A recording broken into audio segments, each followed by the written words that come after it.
दोस्तों नमस्ते।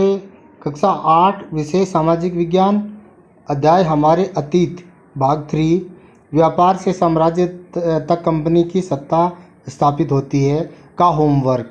दिनांक है दोस्तों 31 अगस्त। ये मिस प्रिंट है 27 अगस्त का। 31 अगस्त का होमवर्क ये है।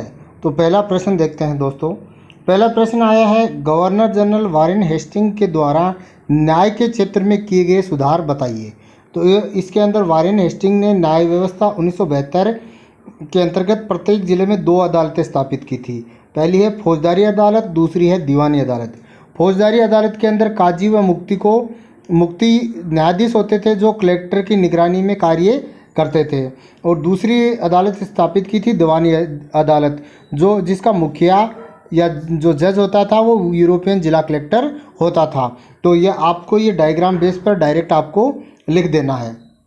इसके बाद में दोस्तों कंपनी की सेना की संरचना में क्या क्या बदलाव हुए। तो देखो इसका कंपनी की सेना में निम्नलिखित बदलाव हुए। पहला, 19वीं सदी के शुरुआत में अंग्रेज एक समरूप संस्कृति विकसित करने में लग गए थे। दूसरा, पैदल व घुड़सवार सैनिकों की जगह पेशेवर सैनिकों की बहाली की। तीसरा, सैनिकों को नई तकनीकी से प्रशिक्षण व अत्याधुनिक हथियार दिए गए थे। चौथा, कंपनी में तोपखाने को अत्याधुनिक किया गया था। तीसरा प्रश्न देखो दोस्तों, कंपनी का शासन भारतीय राजाओं के शासन से किस प्रकार अलग था। तो इसका उत्तर देखते हैं।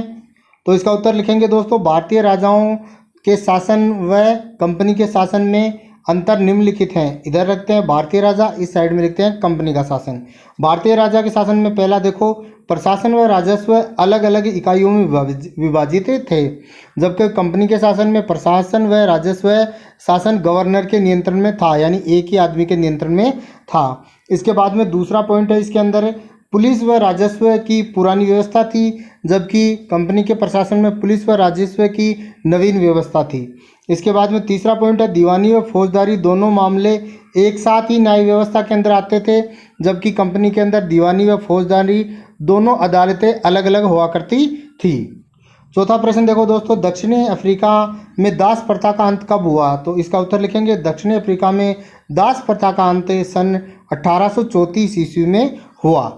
इसके बाद में आज का अंतिम प्रश्न है कि निम्न को परिभाषित करें।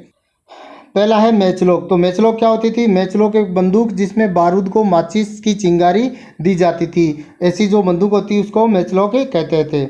इसके बाद में दूसरा है धर्मशास्त्र। धर्मशास्त्र किसे कहते हैं, मनुष्य के आचरण व्यवहार से संबंधित कानूनी संग्रह की पुस्तक को धर्मशास्त्र कहते हैं। तो ये था दोस्तों आज का होमवर्क। रोज़ होमवर्क प्राप्त करने के लिए चैनल को सब्सक्राइब करें, वीडियो को लाइक एवं शेयर जरूर करें। धन्यवाद।